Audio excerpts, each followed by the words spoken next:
এই যে ফ্যাসিবাদের যে বীজ রোপণ করেছে এটি আসলে বেনজিরদের হাত ধরে হয়েছে এবং সারা দেশে যেভাবে বিরোধী মতকে দমন নিপীড়নের মাধ্যমে বিরোধী মতকে দমন করা হয়েছে এবং গুম খুনের মাধ্যমে যেই বিচারহীনতার যে অপসংস্কৃতি তারা তৈরি করেছে এটি আসলে এই বেনজিরদের হাত ধরে এবং এই বেনজিররাই শেখ হাসিনার হাতকে শক্তিশালী করেছে।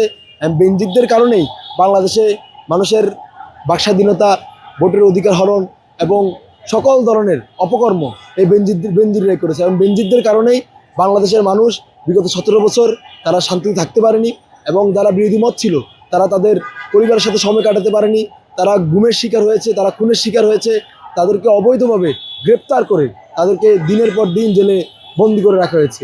এই বেনজিরদের এবং এই ফ্যাসিবাল যত দোষর রয়েছে তাদের সকলকে বিচার আওতায় আনতে হবে। বেনজির আহমেদকে ইন্টারপোলের মাধ্যমে দুবাইতে গ্রেপ্তার করা হয়েছে। বেনজির কিন্তু বাংলাদেশের যে বিচার বহির্ভূত যে হত্যাকাণ্ড, খুন গুম থেকে শুরু করে আপনার যত অপরাধ ছিল এমন কোনো অপরাধ নেই সে করেনি। আপনার আইনের পোশাক সে পরে এরকম একটা জায়গায় থেকে সে যে অপরাধ করেছে, অবশ্যই এই অপরাধের বিচার বাংলাদেশের জনগণ চেয়েছিল। ইন্টারপোলের মাধ্যমেই এই গ্রেপ্তারটি হয়েছে। বাংলাদেশের স্বরাষ্ট্রমন্ত্রীর আবেদনে, বাংলাদেশ সরকারের আবেদনেই কিন্তু এই বেনজির আহমেদকে গ্রেপ্তার করা হয়েছে।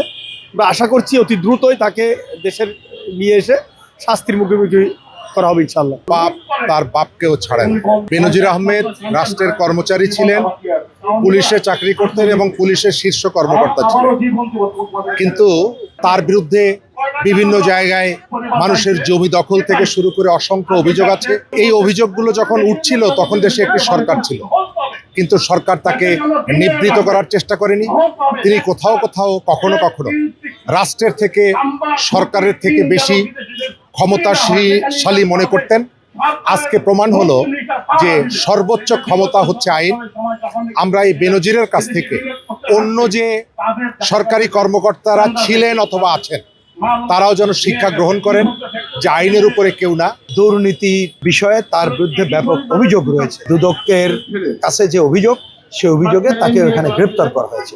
আমি আশা করব আইন তার নিজস্ব গতিতে চলবে এবং কোনো কিছুর প্রতি রাগ বিরাগের বশবর্তী হয়ে কেউ কোনো কাজ করবে না।